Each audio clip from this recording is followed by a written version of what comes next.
Up and away, Meadows smokes it deep to left field. Profar at the track to the wall, and it's gone.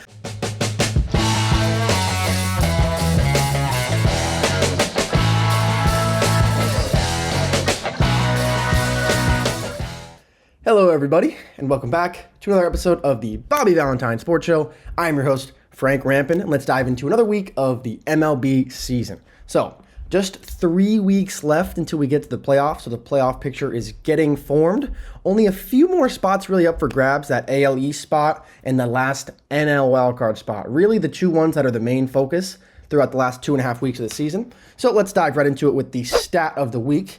And speaking of that National League wildcard spot, the Mets, as well as the Houston Astros, they have gone, both of those teams have gone from 11 games under 500 to 11 games over 500 this season. The only other season in MLB history where multiple teams did this were 2005, where the A's did it and the Astros did it again, and then in 1916, where the Browns and the Giants did it. So this could be just the third season in the history of baseball where multiple teams go from down 11 games under 500 to finishing the season 11 games over 500. So a lot of parity, weirdness going on in baseball. We're going to talk about that all throughout this episode. So from the stat of the week to the play of the week, this one's going to bring us out to Camden Yards in Baltimore, Maryland. First and second with, I believe there are 2 outs for Gunnar Henderson. 2-0 ball game, Rays on top. Yep, 3-2, 2 outs, first and second. O's trail 2-0. High fly ball into deep right center field by Gunnar Henderson, who's been so hot.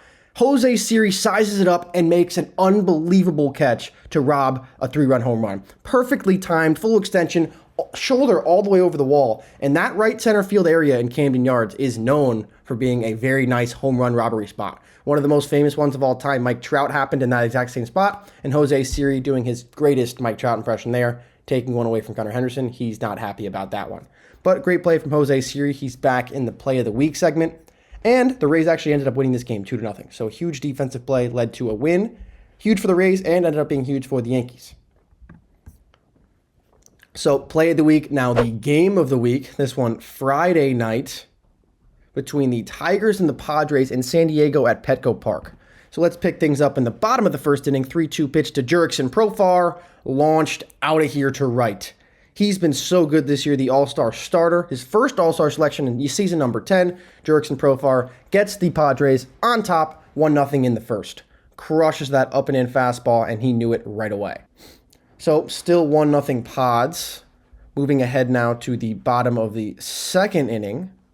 0-1 pitch to Xander Bogaerts, and that one is hung, and when you hang it, Xander bangs it. 2-run home run from Bogey, 3-0 Padres. Bogaerts' 9th home run of the season. Great swing there. That one gets out of here into about the 5th row. So 2-0 Padres early on here. And let's move way, way, way ahead. So this game stays 3-0. Or did I just say 2-0? 3-0 Padres. Stays 3-0 all the way until the 9th inning. And the Padres bring in their fireball closer, Robert Suarez, who was an all-star for the first time this season. Bring him in to try to get the save here in the 9th. So I've got to find my spot here, moving up.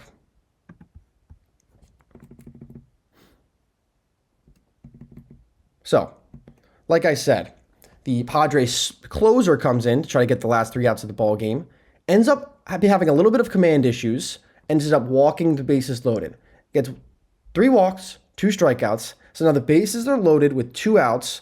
Parker Meadows, the 9-hitter for Detroit at the dish, and look at the situation. Top of the 9th, 3-2, 2 outs, bases loaded, Padres up by 3. 101 miles an hour up and away. Meadows smokes it deep to left field. Profar at the track to the wall, and it's gone. A go-ahead grand slam down by 3 runs with 2 outs and 2 strikes in the top of the 9th inning. Parker Meadows, what a wild swing to keep the Tigers alive. The Tigers have been surging, by the way, over this past week and a half to put themselves just outside the American League wildcard looking in. So this was a massive win to pick up for the Tigers. Go-ahead grand slam with 2 outs and 2 strikes in the 9th inning. Unbelievable. So now to the bottom of the 9th inning with 2 outs. Xander Bogaerts rips a single through the right side to give the Padres a flicker of hope. Game-tying run on base. Jackson Merrill representing the winning run at the dish. He's been so clutch this year, but he pops out to, guess who? Parker Meadows in center field. So Meadows hits the go-ahead grand slam with 2 outs in the 9th and then makes the final out in center field. Tigers win 4-3 and keep their playoff hopes alive. What a wild, wild game that was in Petco Park in in San Diego. Crazy, crazy game between those two teams ends in a Tigers win. And like I said, the Tigers are still alive here. Have a chance with just a few weeks left to go. So, speaking of the playoff races, let's dive right into it. The American League East is where we always start. Half game separates just the Yankees and the Orioles. The Yankees have that half game advantage. They hold on to their half game ahead, and Giancarlo Stanton becomes the only active MLB player to have 10 seasons with at least 25 home runs. Pretty impressive stuff. He has a chance to get to 500. Anthony Volpe, Jack Leiter played each other. Jack Leiter pitched against the Yankees. Jack Leiter and Anthony Volpe were high school teammates. Volpe faced him for the first time, and I believe it was the second inning. And on the first pitch he saw for him, smoked a base hit to the right side. So, longtime friends know each other there. That'll be some bragging rights for Volpe. Judge reached 125 RBIs. Has been slumping, though. About a week and a half of cold hitting for Aaron Judge. And Nestor Cortez, on Saturday against the Cubs, came out of the pen through 4 1/3 innings of scoreless work to close out the game. So the first time Nestor Cortez goes into the pen, because Clay Holmes has been struggling, he leads the league in blown saves. But Nestor Cortez, huge out of the pen. That was just a 2-pitcher game for the Yankees. It went Clark Schmidt right to Nestor Cortez. Both of them pitched 4 2/3, 4 1/3, game over. Pretty impressive. And moving on to the Orioles, like I said, a half game behind the Yankees. They hold the top wildcard spot. Gunnar Henderson hit his home run number 34 earlier this week, tying him for the most by a shortstop in franchise history. And then 2 days later, hit number 35 to break the tie and stand alone for the most homers in the season by an Orioles shortstop. And the Orioles scored 4 runs on Tuesday in the second inning against the White Sox, and they were all unearned. No hits recorded in that 4th inning, the most runs they've scored in an inning without recording a hit since 1985.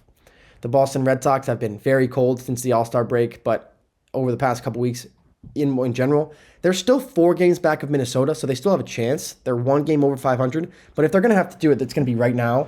With about 18, 19 games left to go for them, it's looking really slim for the Red Sox. The Rays are 5 games back of that last wildcard spot. They're a game behind the Red Sox. Doesn't look good for either of these teams in the AL East. It's probably over for them. The Blue Jays sitting at 68 and 76. They are done. Had a couple big wins this weekend against the Braves. Those were important for the Mets' sake. Spencer Horwitz became the first rookie, Spencer Horwitz tied the Blue Jays rookie record with 11 total bases in a game. He hit 2 home runs off of Spencer Schwellenbach and ended up having 6 RBIs, I believe. The National League East, the Philadelphia Phillies sitting at 85 and 58, 7 games ahead of Atlanta and the Mets for the National League East division. Kyle Schwarber has been on an absolute tear since September started. He had a 3 home run game last week, his 3rd 3 home run game of his career, and his 2nd of the season, becoming the first Philly in franchise history with multiple 3 home run games in a season. He led off the game with a homer off of Chris Bassett, which was his 13th leadoff home run of the season. That's tied with Alfonso Soriano for the most home runs in a single season in MLB history. He hit another home run later in the game off of Chris Bassett, and then his 3rd home run of that game against the Blue Jays was a go-ahead 3-run homer in the top of the 9th inning that led to the Phillies winning. So a crazy, crazy game series for Schwarber. Those were home runs number 29, 30, and 31. It's his 3rd straight season of 30-year home runs out of the leadoff spot, becoming the first player in MLB history to do that as a leadoff hitter. And in that game, Schwarber went 5 for 5 with those 3 homers. He joins Mike Schmidt as the only person who had a 3 home run game with 5 hits or more. Crazy. And only the 5th leadoff hitter ever with 5+ hits with 3 being home runs. And the Atlanta Braves had a little bit of a shaky week. Like I said, 7 games behind Philly, but they are tied with the Mets for that last National League wildcard spot. They're both 5 games ahead of Chicago, but I think this will be a fight between these last 2 teams in the last 2 weeks to see who get it. Chris Sale's been unbelievable. He's probably going to win the Cy Young in the National League. Just became the first left-handed pitcher in Atlanta Braves history to strike out 200 batters in a season. He just became the 12th pitcher ever to record 8 200 strikeout seasons, and he just entered the top 50 all-time in strikeouts. Chris Sale's been unbelievable. He's allowed 2 runs or less in every start since June 1st. And that start on June 1st, guess who it was against? The Oakland A's. And speaking of the Oakland A's, I feel like I have to wear my Kelly Green for the next couple weeks for the last games in Oakland ever. It's pretty sad. I'll be at the final game in Oakland, but man, it's just a tough month for Oakland sports fans. And Brave starters have allowed 3 runs or fewer in 23 consecutive games. That's the longest streak in baseball this season, and it's unbelievable. The New York Mets, one of the hottest teams in baseball, surged throughout the past 2-3 months, tied with Atlanta for the last National League wildcard spot. Francisco Lindor just had his 5th season of 30 home runs. 5th 30 home run season for Francisco Lindor. That's tied for the second most ever by a shortstop, only behind A-Rod, who has 7. And he's tied with Ernie Banks. Pretty impressive. The Mets' 7-game win streak tied their longest of the season back from when Grimace threw out the first pitch, and they made it all the way up to 9. Their longest win streak since 2018. It was snapped yesterday on Sunday when they lose in the 9th inning to the Reds. And Francisco Lindor reached base in 35 consecutive games. That's a Mets single-season record, and Francisco Lindor has catapulted himself all the way into the National League MVP conversation. And I mean, this is a weird conversation to have because it's Shohei, who might have a 50-50 year, versus Francisco Lindor, who's probably going to have a 30-30 year, hit around 280, be a Gold Glove defender, lead his team like in a more leadership role than Shohei does. So it's going to be a tough vote. Honestly, I don't know how you can deny someone having a 50-50 season. Shohei Ohtani is going to have 50 home runs, 50 steals, and he's probably going to hit over 300. So if I had a vote, I think I would cast it towards Shohei, but I love Lindor, and what Lindor has done for this Mets team is nothing short of amazing. The Washington Nationals sitting 15 games under 500. They are done, but do have a nice young core after the Soto trade. C.J. Abrams, James Wood, and Dylan Cruz have been a solid core foundation for this team. Dylan Cruz just coming up about a week and a half ago. The Miami Marlins, 35 games under 500, and Xavier Edwards just had his first walk-off hit of the season. The 10th of the year for Miami, though. That's the second most in the majors. And Javier Sanoa became the first Marlin since 2000 to record an RBI on the first pitch that he saw in the major leagues. Heading over to the Central, the Cleveland Guardians still in first place in the AL, 2.5 games ahead of Kansas City at 81-62. Jose Ramirez and Josh Naylor became Cleveland's first pair of 100 RBI teammates since 2018, back when Jose Ramirez and Edwin Encarnacion did it. And the Kansas City Royals, after having a tough week where they started off really hot, played a series against the Guardians where they came into first place in the division for a day, ended up losing the last game of the series, going back down into second place, and then they lost 5 games in a row. They lost Vinny Pasquantino, and everything looked to be going terribly for Kansas City. They lost their biggest RBI man, they lost 5 games in a row, and then out of nowhere this week, they get hot again. Move ahead of the Twins, just played a huge series against the Twins where they swept them. Now they're only 2.5 games behind Cleveland. They hold that second wildcard spot, which is also 2.5 games ahead of Minnesota. But, man, this Royals team, interesting couple weeks they've had. Cole Rakins, their left-hander, just became the first lefty with 200 strikeouts in a season, and the first Royal with 200 strikeouts since Zach Greinke back in 2009. The Royals are 33-16 against their division in the American League Central this season. That's the best divisional record in all of baseball. So 33-16, pretty damn good. And Michael Wacha just became the 20th active pitcher to reach 100 career wins. I just talked about the Minnesota Twins a little bit, 76-67. They're 5 games back of Cleveland and 2.5 games behind Kansas City after that series sweep in Kansas City. They do hold that third AL wildcard spot, and I think they're 3.5 games ahead of the Tigers. Yes, here we go. So the Tigers, 73-71. They're 3.5 games back. They just came on a hot 2-week, 3-week stretch to get them in this position.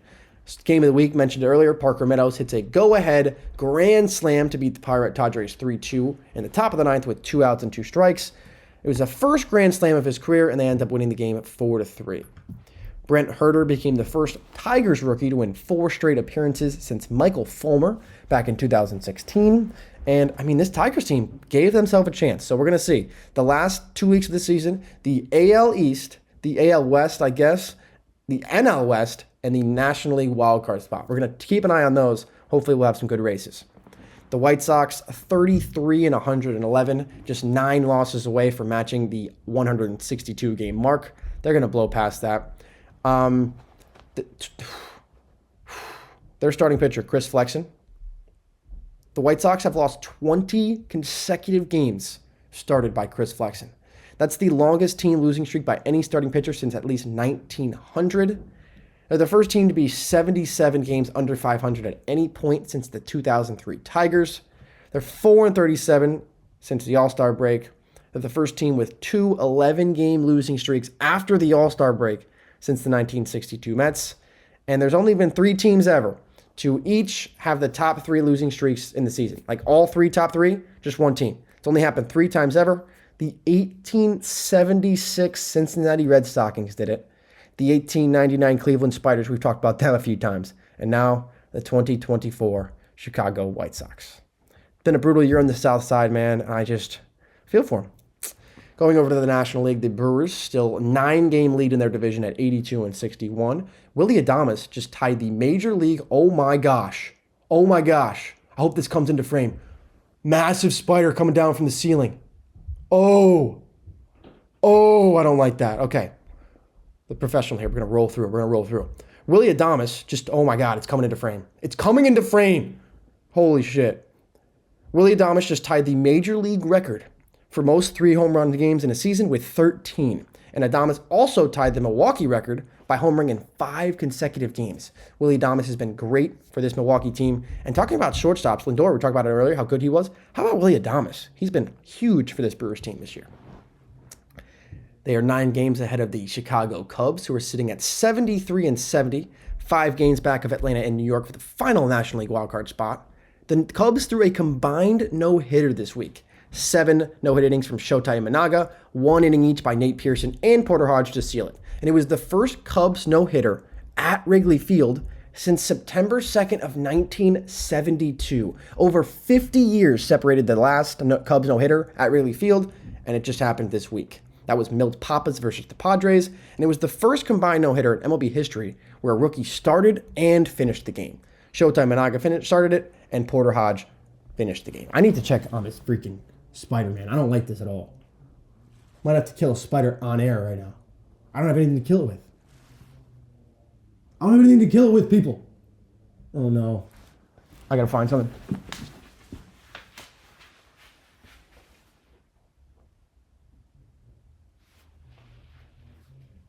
Can't find it. I can't even see it anymore.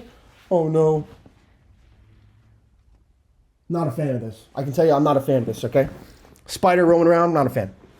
All right, sorry for the delay. The Cardinals, 72-71, 1 game above 500. 6 games back for that final National League wildcard spot. It's doable, but some miracle is going to have to happen for the Cardinals.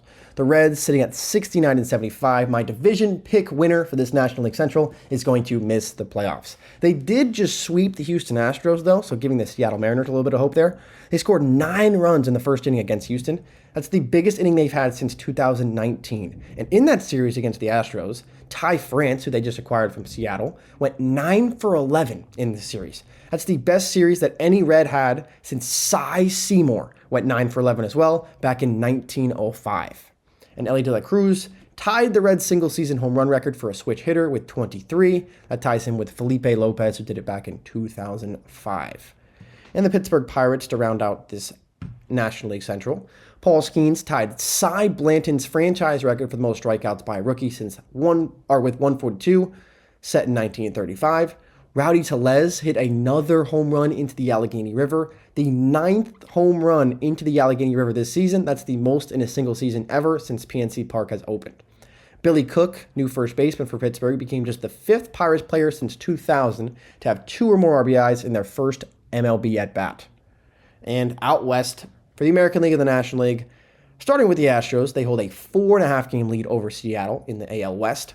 Yordan Alvarez just joined Chris Carter back from 2014 as the only Astros in franchise history with 7 multi-home run games in a single season. The Mariners, 4.5 games back, like I mentioned, 3.5 games back for that final American League wildcard spot. Cal Raleigh, been the best hitting catcher in all of baseball, set the Mariners' single-season franchise record for RBIs by a catcher with 84, passing his current manager, Dan Wilson. And they scored 16 runs on Wednesday for the first time since 2016. Raleigh has 88 career home runs now. That's the most by a catcher. So Cal Raleigh's 88 career home runs by a catcher, trail only Mike Piazza as 92. Wow, I can't speak of this. I can't say this stat. All right. Cal Raleigh has 88 home runs in his first 4 MLB seasons as a catcher. The only person that has more, that guy, 92 home runs. There we go. Got it out. Bryce Miller, 8 outings this season of 6 or more scoreless ball. That's the most in the MLB this season. And the Mariners, 48-4 when they score 5 more runs in a game this year. Man, that's the best record in the MLB by far. The pitching is unbelievable. If only they had some offense to make up for it. The Rangers, 4 games under 500. Their season's done. They just had a wild series, though, against the Yankees. Wyatt Langford hit a walk-off grand slam to beat them on Tuesday. It's the 3rd career walk-off hit in his rookie season. First walk-off grand slam for the Rangers since 2011, back when Nelson Cruz, I'm in football season. Nelson Cruz hit one in Game 2 of the ALCS back in 2011. Wyatt Langford became the 2nd player in MLB history to hit for the cycle an inside-the-park home run, which was his first career home run, a walk-off grand slam, all in the same year. Unbelievable. Just the 2nd player ever to do that, joining Jackie Robinson back in 1948, to have a cycle, an inside-the-parker, and a walk-off grand slam in the same year. And that inside-the-parker was career home run number 1 for Wyatt Langford. Wild season it's been for the rookie.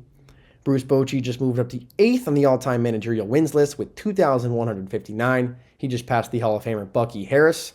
And go figure, the Rangers are 10-3 in their last 13. That's their best stretch all season, best stretch since last August, but too little too late. They're not going to make the playoffs. My A's playing the final couple weeks in Oakland. They just played the 2nd to last homestand ever at the Coliseum. They just finished it up yesterday, losing a series to Detroit. And the final homestand will start next weekend against the Yankees, and I'll be there for the final game against the Rangers. It's going to be a sad time. But the A's, 20 games under 500. Lawrence Butler just tied the A's record, becoming the 5th player in franchise history with an extra base hit in 8 straight games. And guess what he did the next day? Another extra base hit, double to lead off the game. 9 games in a row, stands alone as the longest extra base hit streak in Oakland A's history. J.J. Bleday just tied Dave Henderson for the most doubles by a center fielder in Oakland A's history, and did just pass by 1 his now manager, Mark Kotsay. They had a wild game against the Tigers on Friday night. They scored I just said they lost the series to the Tigers, right? So going into the series against the Tigers on Friday night, Tigers came in hot. They had that crazy game on Thursday. Actually, it was Thursday night. The game of the week was when the Padres blew the game. Parker Meadows hit that go-ahead grand slam with 2 outs in the 9th. So they come to the Coliseum the day after, and they play a wild marathon of a game on Friday night that goes into 13 innings, 2-2 tied up going to extras, and then a bunch of wildness happened after that. There was a run scored in 7 different half innings in the extra inning frames. Every single half inning, there was a run scored except for the top of the 13th. So a run in the top, bottom of the 10th, top and bottom of the 11th, top and bottom of the 12th, not the top of the 13th, and then a walk-off run by the A's in the bottom of the 13th. So a wild game. A run in 7 different half innings. That's tied for the most in the modern era since 1900. Seth Brown came into the game late. He went 2 for 2, hitting a game-tying 2-run home run in the 11th, and then the walk-off hit in the 13th. It was walk-off number 484 in Oakland history. That is the most in the major leagues since the Coliseum opened in 1968. So, I mean, maybe it's a little bit of a magical place. Maybe we should knock it down. And a season where a player hits 300, has 30 home runs, and over 100 RBIs is called a Hall of Fame season. Brent Rooker is hitting over 300 right now. He's got 35 home runs, and he's got 99 RBIs. So he's 1 RBI from having the first Oakland A Hall of Fame season in 22 years. Brent Rooker has been unbelievable and continues to do great things. The Los Angeles Angels, rounding out this division, Ben Joyce just had a 105.5 mile-per-hour pitch to strike out. 105.5 mile-per-hour pitch to strike someone out. Fastest pitch in the pitch-tracking era since 2008. Samuel Aldegheri became the first Italian-born pitcher to record a win since Marino Pitreri back in 1949. In the National League West, to wrap things up, 20 games over 500 are the Dodgers still. They hold a 6-game lead over San Diego. Shohei Ohtani hit home run number 46 on Sunday. That ties a career high. It was 117 miles an hour off the bat and 450 feet. It was Shohei's 6th 450-plus foot home run at Dodger Stadium this year. No one's even close to that. But he did get picked off at first in that game, the first time he was picked off at first base in 61 attempts this season. San Diego Padres are 6 games behind the Dodgers. They hold the top spot in the National League wildcard, half game over their counterparts, the D-backs. Jackson Merrill's 82 RBIs are the most by a rookie in San Diego Padres history. Manny Machado just tied Nate Colbert for the Padres home run record with 163. Luis Arias has gone 110 110 consecutive plate appearances without striking out. That's since August 10th. That's a whole calendar month. He only has 2 strikeouts since the All-Star break. That's unbelievable. And the Padres themselves, 31 wins since the All-Star break, tied with Arizona for the most in baseball. Speaking of Arizona, they're half game behind the Padres, half game behind them for that second spot. Corbin Carroll reached base in a franchise record 44 consecutive starts. That was ended over the weekend.